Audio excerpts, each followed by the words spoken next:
And we're back with more Ska and Biology. I'm Two-Tone Miles. We're on WordPress at skaandbiology.wordpress.com. You can hit me up with questions and song requests at skaandbiology@gmail.com. So for this episode's intro, we have Two for Too Long by the What Nows. Now the What Nows, they're from Reading, Pennsylvania. At least I think it's pronounced Reading.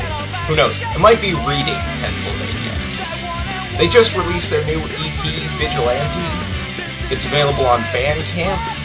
It's got 7 tracks, and it's priced at $3.50. That works out to 50 cents a song, so you get a pretty good deal there. As for the EP itself, it's pretty damn good stuff.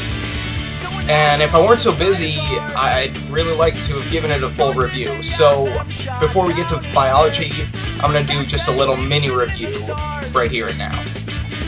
So maybe first out of the gate is just gotta mention how awesome this cover art is. It's sort of a mashup of Sin City, Dick Tracy, Batman, and Walt Jabsco. I really love this design. It's just a fantastic design. Definitely cool for a comic book fan. So while Two for Too Long is still my favorite track, there are 2 others on this EP that I just have to mention right here and now. I've been listening to these tracks just a lot lately. One of these tracks is Milton Had the Right Idea. That's right, Milton from Office Space finally has a ska song in his honor. And all I have to say is, it's about time. Office Space, that's a great movie. Save for the Y2K bug dating the movie a bit, I think it's a movie that's held up remarkably well, just a damn funny movie. Milton Had the Right Idea. This is a great anthem for the working man. Maybe these guys could do a whole Office Space album. And I mean, Less Than Jake did it with Greased, so why not? So speaking of Less Than Jake, the next track on the What Nows EP called Marquee, the Canada song, wouldn't sound out of place on a Less Than Jake album. I mean, just the lead guitar just sounds so tight. It's awesome. So yeah, I'm really digging this EP. These guys got a good tongue-in-cheek sense of humor to their music. There's real consistency to this EP. I mean, they knew what they wanted to make when they recorded this, and so all the tracks just mesh really well together, and just really enjoyable EP. Alright, so time for the biology. This is episode 9, the Kreb Cycle. This episode is an immediate follow-up to episode 8, the glycolysis episode. If you haven't watched that one yet, you're probably going to want to go back and review it. But anyways, to recap glycolysis, we split the sugar molecule in half, and we made 2 molecules of pyruvate. We also made some NADH and some ATP, and ATP is the chemical energy that powers the cell. Now the pyruvate is going to be funneled into a set of processes called the citric acid cycle, which is also called the Kreb Cycle.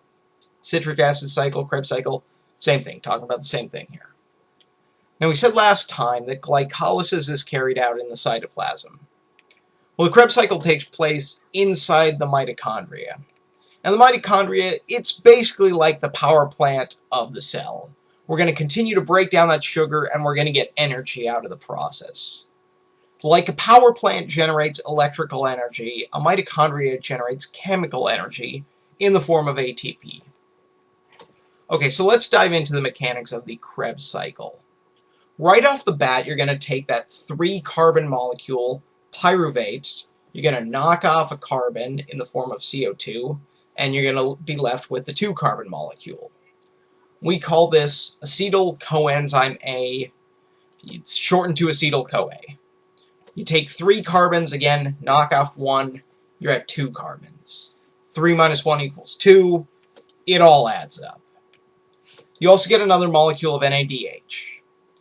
So let's talk about that CO2 molecule we produce as a byproduct. You may already know that humans need to breathe in oxygen and breathe out carbon dioxide. Well, here's where some of that carbon dioxide we exhale is coming from the Kreb cycle. Now, it should be noted that it's not pyruvate, but rather acetyl-CoA that is involved in the Kreb cycle. Now, because this is a cycle, we're going to start things off with acetyl-CoA, and we're going to come around back to acetyl-CoA. Start with acetyl-CoA, end with acetyl-CoA. It's a cycle.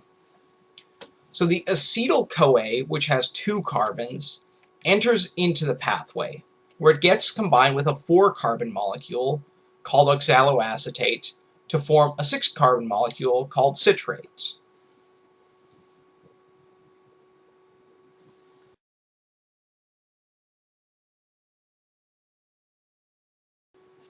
Two carbons plus 4 carbons is 6 carbons. Again, it all adds up. Now that's step 1, and there are 8 steps in total. So you're going to see that these pathways can have a lot of steps. Glycolysis had 10 steps, the Krebs cycle has 8. Don't worry, there's not going to be a pop quiz. I'm not going to ask you to memorize the steps. Just be aware that each step is carried out by an individual enzyme, with each enzyme having its own set of on-off controls. In this way, these pathways are highly regulated. A lot of steps, a lot of individual controls, highly, highly regulated. So we're not going to talk too many specifics here. Let's just talk the basics. Remember, we combined the 2-carbon acetyl-CoA with 4-carbon oxaloacetate, and we got our 6-carbon molecule of citrate. Well, as you go around the cycle and you split off 2 more carbon dioxide molecules.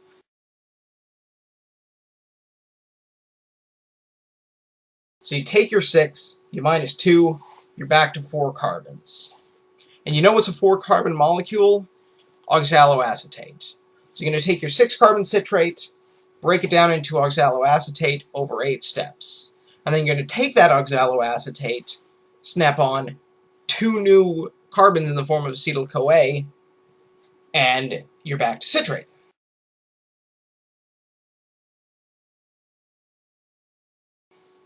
So it's a cycle.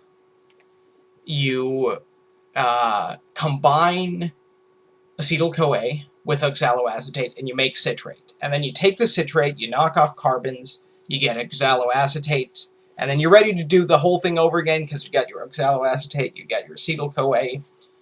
It starts over again. That's a complete revolution of the cycle. You also get some NADH from the cycle.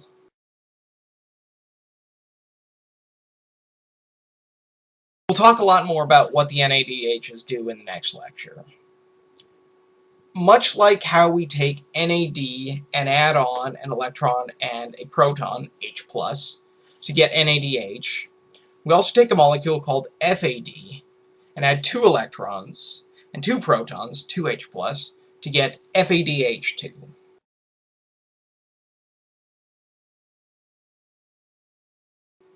Now, FADH2 is going to function very similar to NADH. So that means we're going to cover it in future lectures. Just file that piece of information away for a while. You also get another molecule of ATP.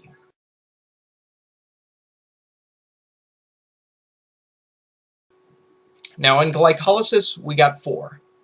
And here we get 1. So that brings a grand total of 5 ATP. But you got to remember, in glycolysis, we had to spend 2. So we've only posted a net gain of 3 ATP. It's not bad. We can do better. The big energy payoff, that's going to come a bit later. Okay, so let's recap. At the end of glycolysis, you had 2 molecules of pyruvate that you got from splitting a sugar molecule in half. You're going to take that pyruvate, snap off a CO2, and you get acetyl-CoA. You're going to take acetyl-CoA and the 4-carbon oxaloacetate, hook them together, you get your 6-carbon citrate. Now, you're going to take that citrate, you're going to snap off 2 carbons, and you're back to oxaloacetate. You bring in another acetyl-CoA, combine it again, you're back to citrate, ready to do the whole thing over again. The payoff here is 1 molecule of ATP, 2 molecules of NADH, and 1 molecule of FADH2. Alright, so that's the citric acid cycle in a nutshell.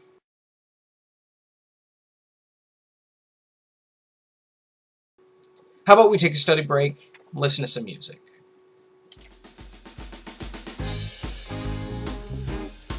Playing us out this time is 2:30.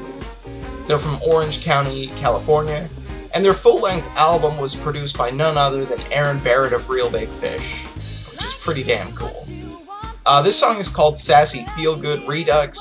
It's available completely free from their website. In fact, you can get the entire Songs with Friends EP from their website or the band's Facebook page. You're definitely going to want to check out all those tracks. This song in particular, Sassy Feel Good, I must have listened to at least a couple dozen times over the past few weeks. This song just has a great swing to it, with solid rock steady beat. It's a great song, definitely makes you feel good listening to it. I also really like how the lead vocalist just really hits those high notes at the end there, and it's just a great finish to a great song.